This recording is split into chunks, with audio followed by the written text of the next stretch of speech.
దాంతో పాటు నిన్న కేసీఆర్ టీఆర్ఎస్ పార్టీ ఆఫీస్కి టీఆర్ఎస్ అంటున్నా సారీ బీఆర్ఎస్ పార్టీ ఆఫీస్కు బూతుల రాష్ట్ర సమితి కార్యాలయానికి ఆయన విచ్చేసిండు. విచ్చేసిన సందర్భంలో ఒక ఎందుకు వచ్చిండు ప్రధానంగా ఒకటి మాట్లాడుకోవాలి. ఎందుకంటే సహజంగా మొత్తం వ్యవస్థ కూలిపోతుందంటే కూడా కూర్చున్న కాడికి కదలను వస్తలే.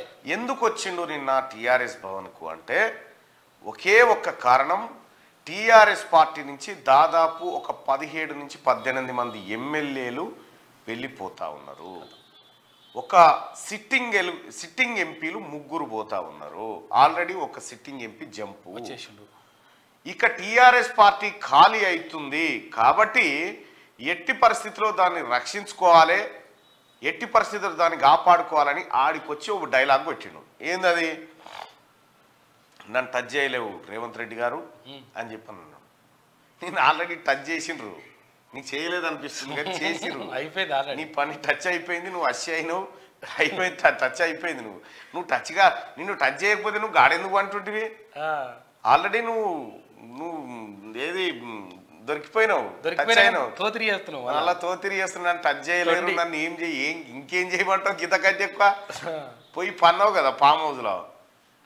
కాబట్టి ఇంకా భ్రమలలో ఉండి వాళ్ళని మభ్య పెడతా, మా వాళ్ళకి ఏదో ధైర్యం చెప్తా, వాళ్ళని కాపాడుకుంటా, మళ్ళీ మాయమాటలు చెప్పాడు. ఎవడు ఉండడు ఈ పక్క పోయింటి.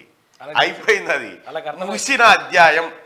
టీఆర్ఎస్ పార్టీ పోయి బీఆర్ఎస్ అయిన తర్వాత సగం బీకింది. ఇప్పుడు బీఆర్ఎస్ అయిన తర్వాత మొత్తం ఏపీ శాఖ బంద్, మహారాష్ట్ర బంద్, ఒడిశా దుకాణం క్లోజు, ఎక్కడ బంద్ అయిపోయినాయి. ఇక ఇప్పుడు తమరు చేయాల్సింది ఏమీ లేదు నాయన, రామకృష్ణ అనుకుంటా కూర్చున్నాడు తప్ప. అస్త్ర సన్యాసం అయిపోయింది నీది. టచ్ చేయలేవు, ఆల్రెడీ టచ్ చేసిండు కదా, ఇంకా చేసేది ఏముంది?